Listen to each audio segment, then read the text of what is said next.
Hello students, आज हम लोग जो चैप्टर 2 के इंपॉर्टेंट डेरिवेशंस देखने वाले हैं। चैप्टर का नाम है इलेक्ट्रिक पोटेंशियल एंड कैपेसिटेंस। तो स्टार्ट करते हैं इलेक्ट्रिक पोटेंशियल से। इलेक्ट्रिक पोटेंशियल में जो सबसे इंपॉर्टेंट डेरिवेशन है या पहला इंपॉर्टेंट डेरिवेशन है दैट इज पोटेंशियल एनर्जी। और इसका डेरिवेशन करने के बाद हम लोग पोटेंशियल का डेरिवेशन करेंगे। तो इलेक्ट्रिक पोटेंशियल एनर्जी जो है, जिसको हम यू से डिनोट करते हैं, तो जब भी एनर्जी फाइंड करना हो तो आपको वर्क डन फाइंड करना है। तो इलेक्ट्रिक पोटेंशियल एनर्जी हमें किसकी फाइंड करनी है? तो to charges Q1 and Q2 separated by distance R, इसकी पोटेंशियल एनर्जी फाइंड करनी है। पोटेंशियल एनर्जी का फॉर्मूला है that is K Q1 Q2 upon R, ये फॉर्मूला है और ये हमें अब डिराइव करना है। तो इसके डेरिवेशन के लिए हम लोग क्या करेंगे? हमें फाइंड करना है वर्क डन। डेफिनेशन क्या कहता है कि इन चार्जेस को असेंबल करने में, मतलब इनफाइनाइट से लेकर आने में आर डिस्टेंस पे कितना वर्क डन होता है, that work done is stored as potential energy. ठीक है, तो हमें अब इन चार्जेस को लाना है इनफाइनाइट से आर डिस्टेंस पे। तो सपोज Q1 चार्ज को हम लोग पहले लेकर आते हैं। अभी यहां पे एम्प्टी स्पेस था, कुछ नहीं था। Q1 चार्ज को लेकर आए, वर्क डन विल बी 0, क्योंकि जो एम्प्टी स्पेस है कोई अपोजिंग फोर्स नहीं है तो वर्क डन 0 होगा। ठीक है, तो Q1 चार्ज को लाने में वर्क डन इज 0। अब जब हम Q2 को लेकर आते हैं इनफाइनाइट से यहां पे, तो Q1 अपोज कर रहा है, Q1 की इलेक्ट्रिक फील्ड जो है वो अपोज कर रही है, तो कुछ वर्क डन होगा। ठीक है, that work done is stored as potential energy. तो इनफाइनाइट से लेके इस पॉइंट तक, आर डिस्टेंस तक लाने में कितना वर्क डन हुआ है वो हमें पता करना है। सपोज हम लोग अभी रास्ते में यहां पहुंचे हैं Q2 चार्ज को लेके, दिस डिस्टेंस इज x। तो जो फोर्स लग रहा है that force is K Q1 Q2 upon x square. क्योंकि डिस्टेंस x है तो force is K Q1 Q2 upon x square. और अगर मुझे इसको इधर साइड लेके जाना है through a small displacement dx, तो वर्क डन कितना होगा? तो small work done to move Q2 through a displacement dx is, work done का फॉर्मूला है फोर्स इनटू डिस्प्लेसमेंट, और नेगेटिव साइन होगी क्योंकि फोर्स और डिस्प्लेसमेंट ऑपोजिट डायरेक्शन में है। फोर्स की वैल्यू है K Q1 Q2 upon x square और dx इज डिस्प्लेसमेंट। तो स्मॉल वर्क डन इतना हुआ दैट फॉर टोटल वर्क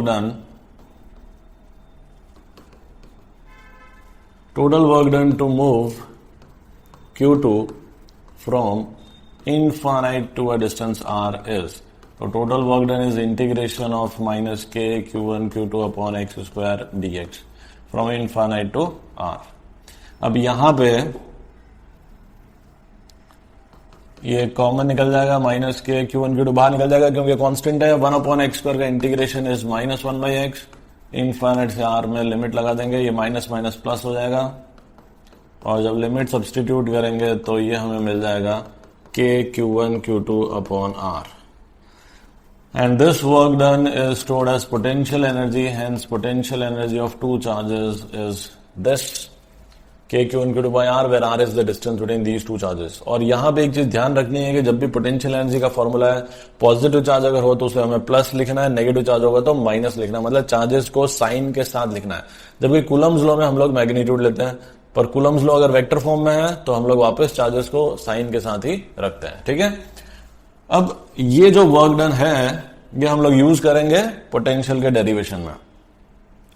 मैं फिर से बता देता हूं, पोटेंशियल एनर्जी को अगर तुम्हें डिफाइन करना है तो potential energy of a system of two charges Q1 and Q2 separated by distance r is the work done in bringing these two charges from infinite to a distance r between them. जो भी work done होगा that is potential energy. अब next is potential, electric potential due to a point charge.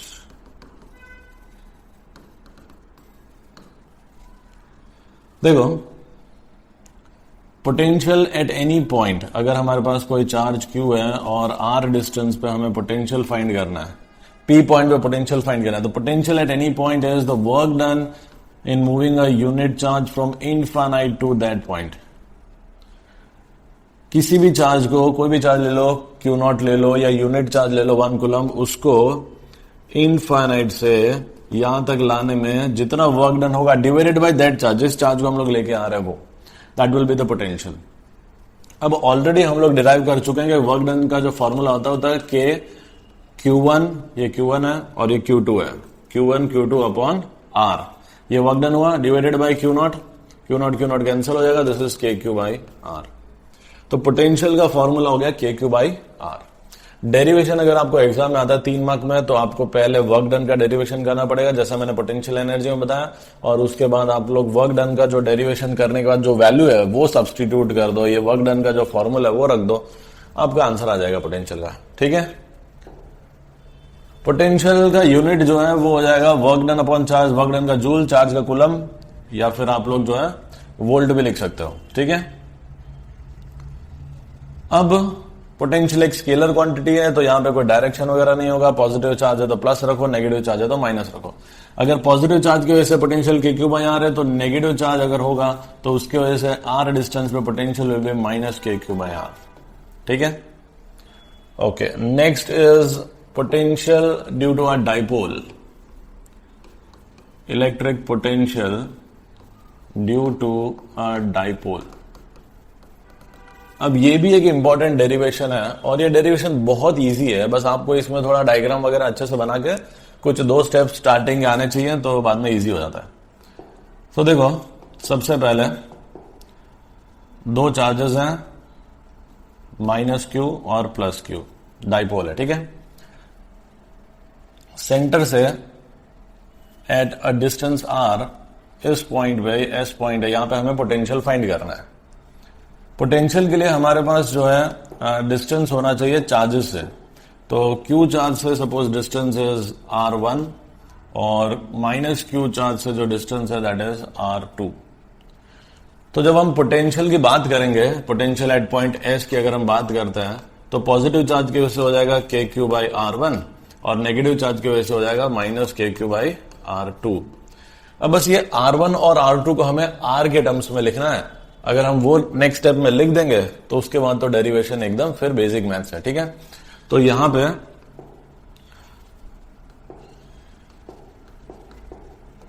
देखो, suppose this angle is theta, ये length L है और ये length भी L है। यहां से हम परपेंडिकुलर ड्रॉ करेंगे सेंटर वाली लाइन पे, तो ये L है, ये एंगल थीटा है, तो this length will be L cos theta. Similarly अगर मैं इसको एक्सटेंड करता हूं और यहां से परपेंडिकुलर ड्रॉ करता हूं, तो ये L है, ये फिर से एंगल थीटा हो जाएगा, तो ये भी हो जाएगा L cos थीटा। अब जो पॉइंट है इनको मैं नाम दे देता हूं, दिस पॉइंट इज से T, इसको मैं नाम दे देता हूं U, इसको नाम दे देता हूं X, इसको नाम दे देता हूं V, और इसको नाम दे देता हूं W। ठीक है, तो देखो ST जो R1 है that is approximately equal to SU, वो किसके बराबर है? SU के बराबर। और SU को हम लोग लिख सकते हैं SX minus UX। SX is R और UX is L cos theta. तो हमारा R1 जो है that is approximately R minus L cos theta. ये लेंथ और ये लेंथ सेम है, हमने यहाँ पे परपेंडिकुलर ड्रॉ किया है, तो ये दोनों लेंथ को हमने सेम है ऐसा अज्यूम किया, ये एंगल बहुत छोटा है। ठीक है, तो ST और SU बराबर है, तो सेंटर से SX जो है वो R के बराबर है। SX is equal to R, तो R में से L cos थीटा माइनस किया तो R1 मिल गया। सिमिलरली जो R2 है वो SV के बराबर हो जाएगा। R2 is equal to SV को हम लोग SX प्लस XV लिख सकते हैं, this is R plus L cos theta. तो ये जो दो वैल्यूज है R1 और R2 की, ये वैल्यूज आपको यहां पे सब्सटीट्यूट करना है और आप लोगों का आंसर आ जाएगा। ठीक है, देखो बता देता हूं मैं।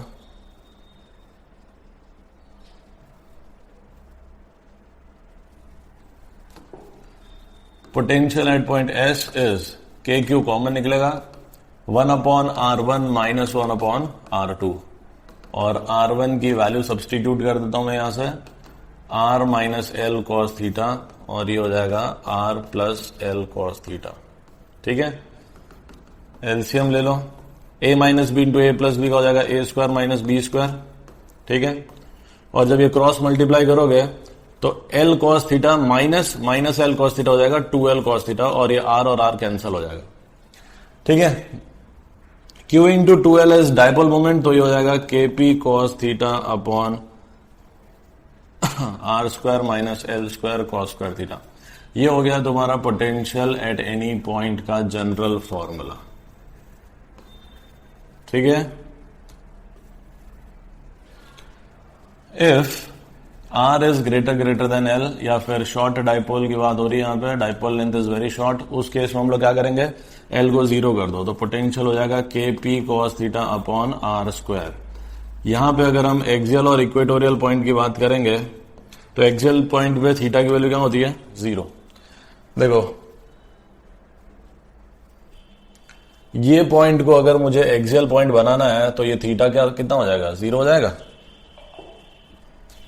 और ये पॉइंट को इक्वेटोरियल पॉइंट बनाना तो ये थीटा की वैल्यू हो जाएगी 90 डिग्री। ठीक है, तो बस हमें ये 90 डिग्री और 0 हमें यहाँ पे बस सब्सटीट्यूट करना है, तो थीटा इज 0 और यहाँ पे इक्वेटोरियल के थीटा इज 90, तो पोटेंशियल की वैल्यू हो जाएगी KP cos 0 1 होता है, तो हो जाएगा KP बाई R स्क्वायर, और 90 के लिए cos 90 0 होता है, तो पोटेंशियल हो जाएगा 0।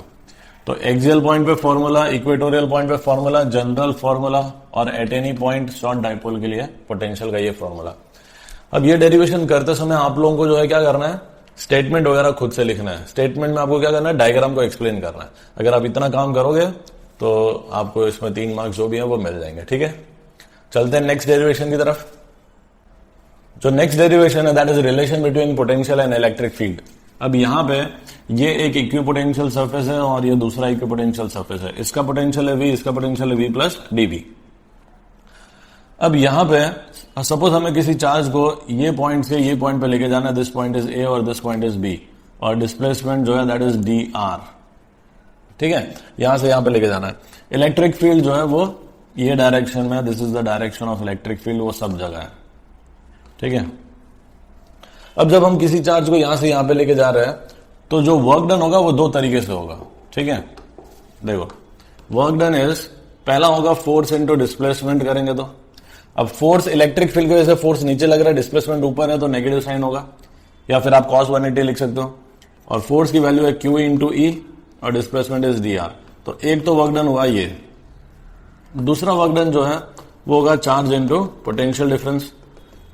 तो जब हम इसको यहां से यहां पे लेके जा रहे हैं तो final minus initial potential difference करेंगे तो V plus dV minus V, V plus dV minus V, तो V कैंसिल हो जाएगा और हमें मिल जाएगा this is Q into dV। ये दूसरा वर्क डन।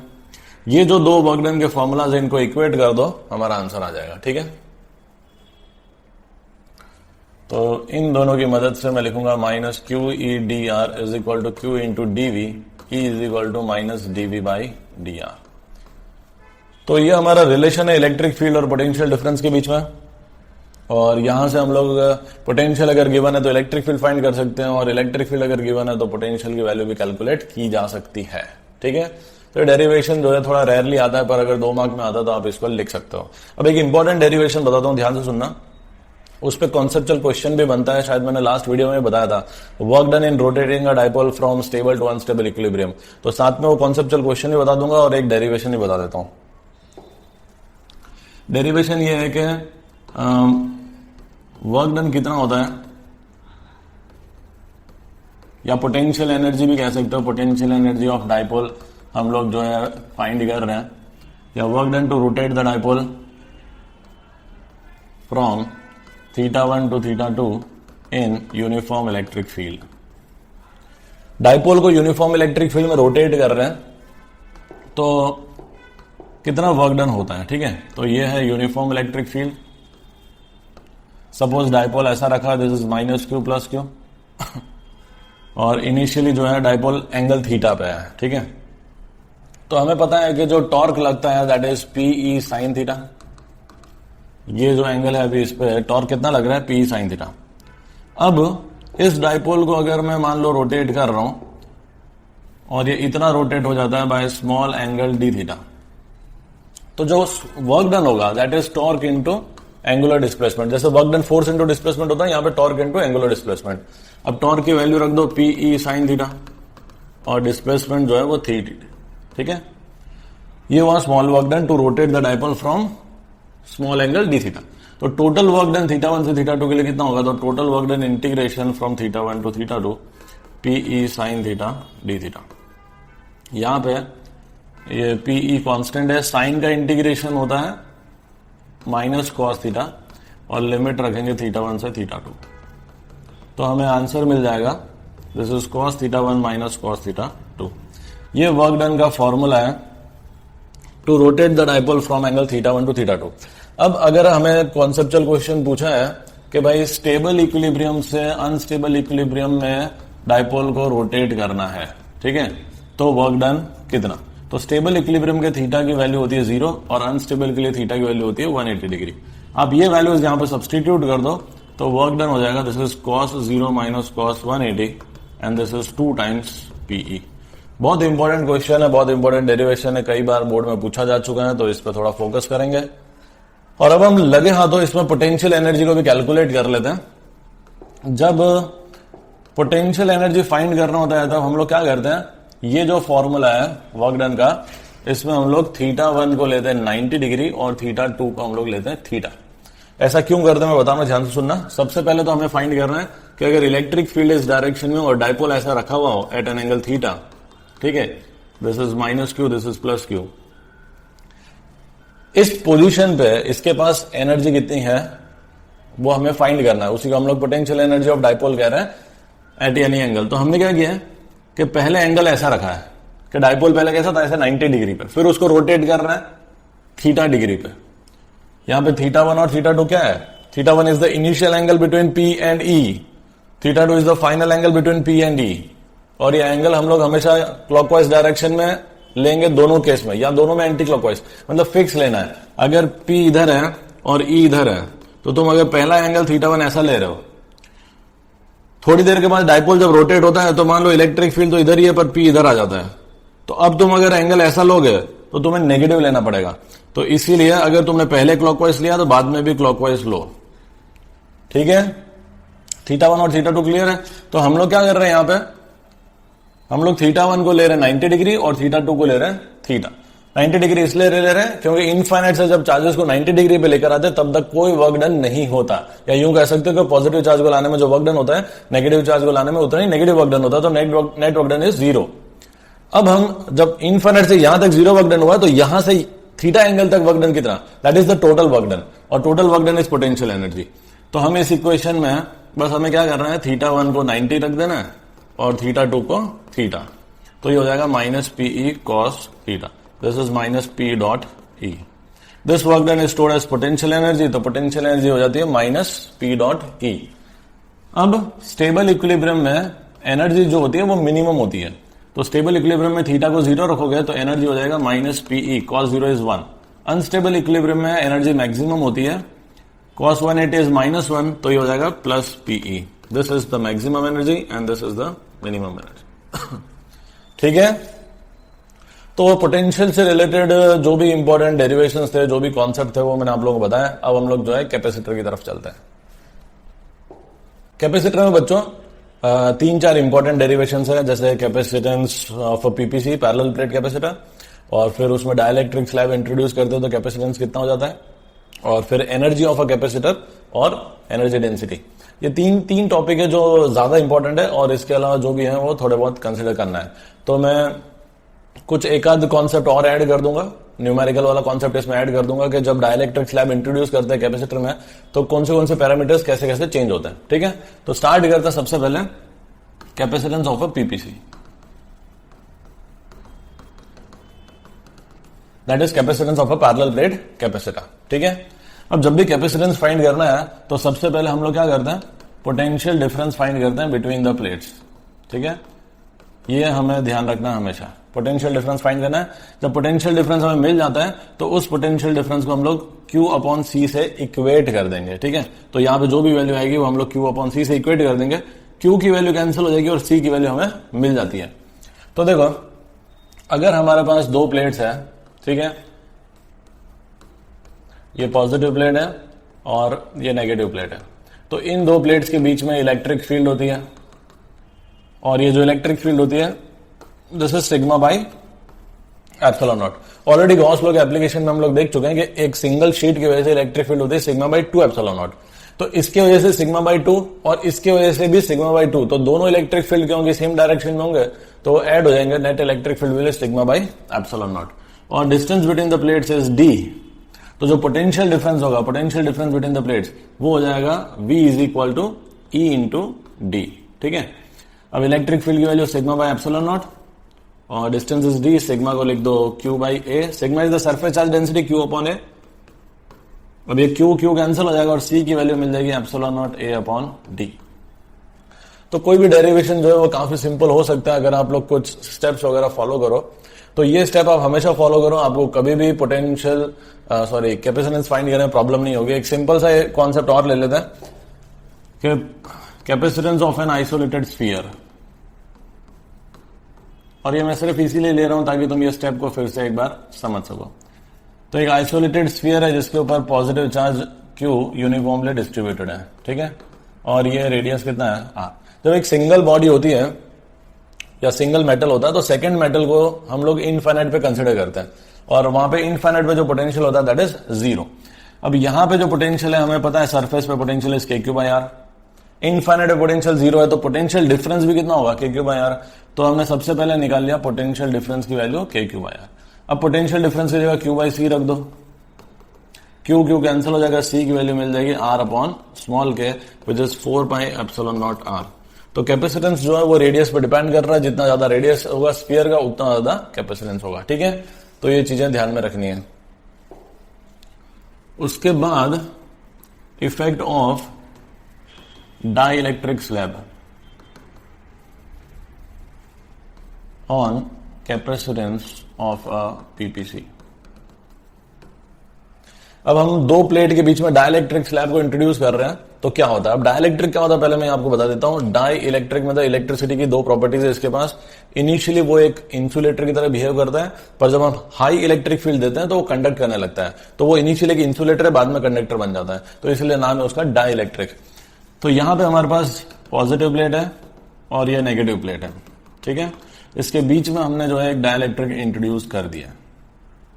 अब क्या हो रहा है कि जो इलेक्ट्रिक फील्ड है पॉजिटिव से नेगेटिव की तरफ, ये इलेक्ट्रिक फील्ड अंदर चार्जेस को इंड्यूस करती है। ठीक है, यहां पे जो इलेक्ट्रिक फील्ड है that is electric field in vacuum, charges को इंड्यूस करती है। तो उस इंड्यूस चार्जेस की वजह से यहां पे नेगेटिव चार्ज होगा और यहां पे होगा पॉजिटिव चार्ज।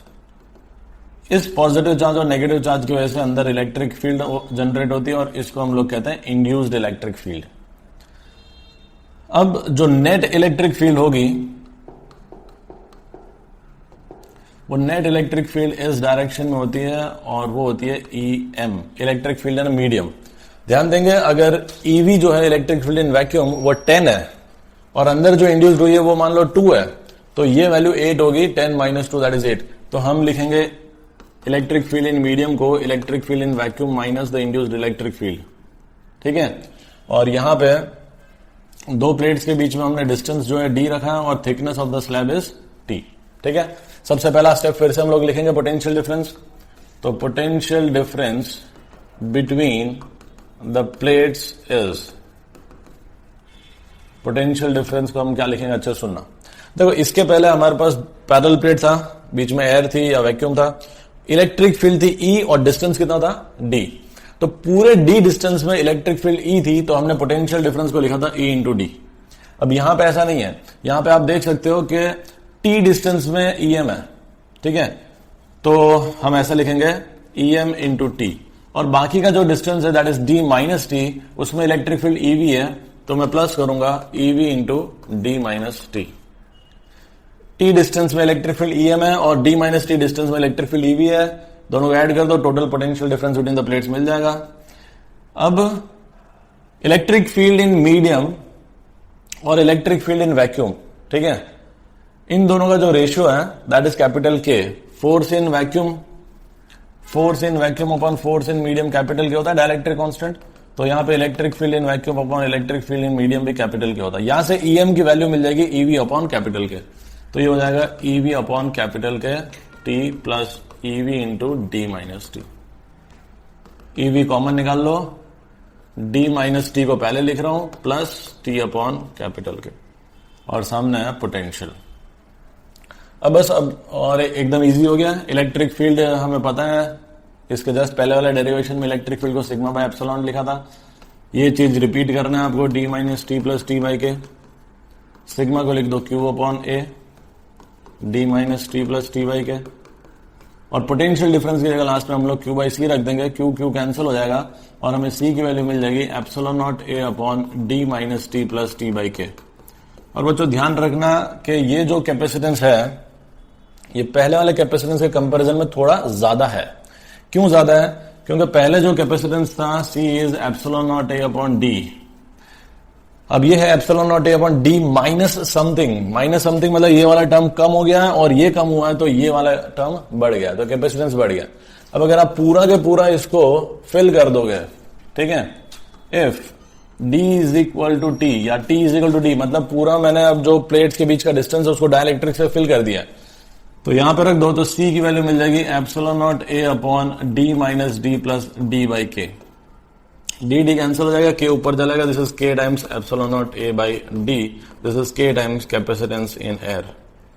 तो जो न्यू कैपेसिटेंस है वो k times capacitance in air हो जाता है। मतलब अगर दो प्लेट के बीच में हमने डाइलेक्ट्रिक भर दिया तो नया कैपेसिटेंस k गुना बढ़ जाएगा, ठीक है।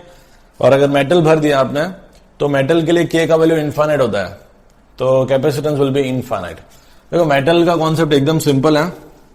अगर आप मेटल रखते हो तो ये बैटरी है, ये कैपेसिटर है, अभी प्लेट के बीच में एयर है, यहां से लेके यहां तक ये कंडक्टर चल रहा है, मतलब मेटल है, ये भी मेटल है। अब यहां पे भी आपने मेटल भर दिया तो इमेजिन करो एज इफ पूरा कंप्लीट वायर है, तो चार्ज कंटिन्यूअसली फ्लो होता रहता है, तो ये एक चार्ज फ्लोइंग डिवाइस बन जाता है, जितना चार्ज आ रहा है उतना चार्ज जा रहा है, ठीक है। इसलिए हम लोग बोलते हैं कि इसका कैपेसिटेंस कितना हो गया है, इनफाइनाइट। अब ये इनफाइनाइट चार्ज ले सकता है, ठीक है। तो और अगर आप मैथमेटिकली करना चाहते हो तो भी कर सकते हो, यहां पे भी k का वैल्यू इनफाइनाइट रखोगे तो मेटल के लिए, ये मेटल स्लैब जिसकी थिकनेस t है उसके लिए कैपेसिटेंस हो जाएगा epsilon nought A upon D minus T. और अगर आपको पूरा डेरिवेशन करना है तो बस इतना ध्यान रखना है कि electric field inside a metal, यहां पे जो EM है उसकी वैल्यू जीरो हो जाएगी, ये टर्म जीरो हो जाता है बस, और ये वाला टर्म आपको लिखते जाना है, ठीक है। अब energy stored in a capacitor,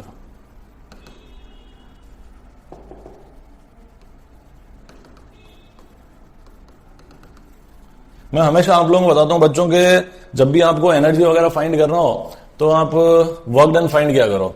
तो यहां पे अगर हमें कैपेसिटर में कितनी एनर्जी स्टोर हुई है वो पता करना है, तो हमें ये पता करना है कि उसको चार्ज करने में या जीरो से क्यू चार्ज देने में वर्क डन कितना है, ठीक है। तो हम लोग देखते हैं अभी।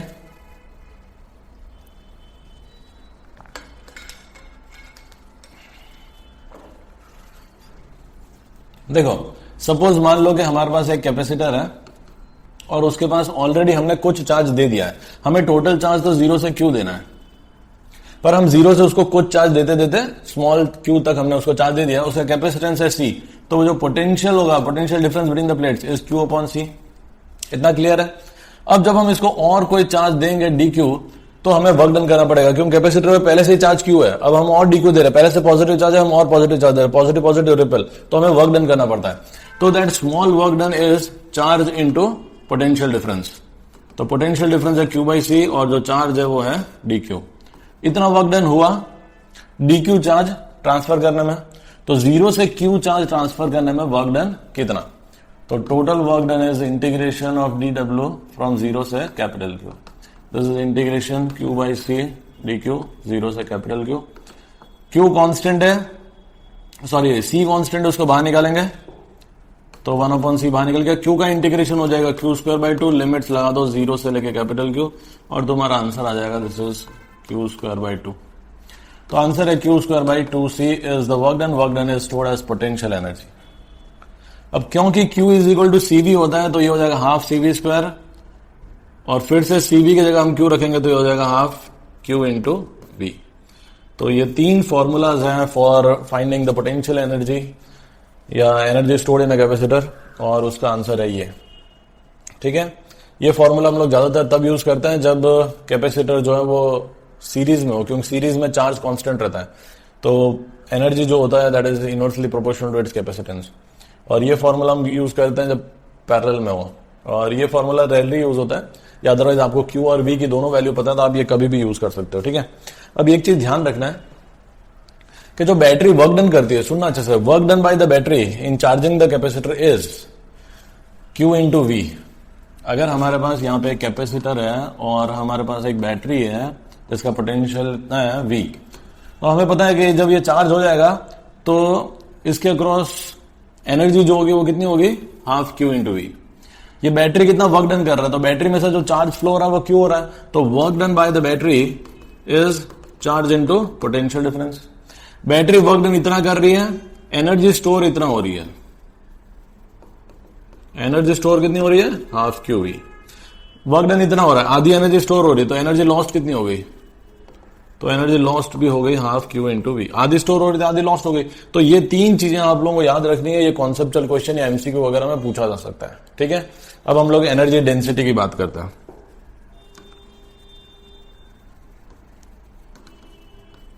जो एनर्जी डेंसिटी होती है that is energy per unit volume.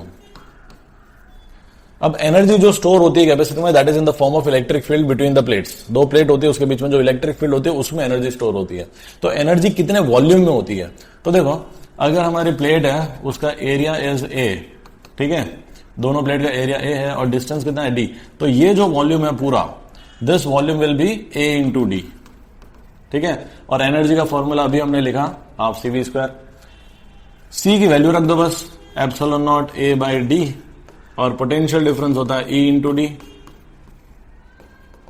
इसको सॉल्व करने पे आप लोगों को आंसर मिल जाएगा half epsilon nought E square. तो energy density is this, half epsilon nought E square. ये फॉर्मूला आप लोगों को याद रखना है। ठीक है, तो ये तो हो गए डेरिवेशंस जो कि इंपॉर्टेंट है। अब मैं आपको एक और कॉन्सेप्ट बता देता हूं जो न्यूमेरिकल पॉइंट ऑफ व्यू से बहुत ज्यादा इंपॉर्टेंट है बोर्ड्स के लिए। ठीक है, और वो कैपेसिटेंस है कि जब हम लोग डाइलेक्ट्रिक स्लैब को इंट्रोड्यूस करते हैं तो डिफरेंट पैरामीटर्स पे क्या फर्क पड़ता है। यहां पे हम लोग जो है विद बैटरी और विदाउट बैटरी,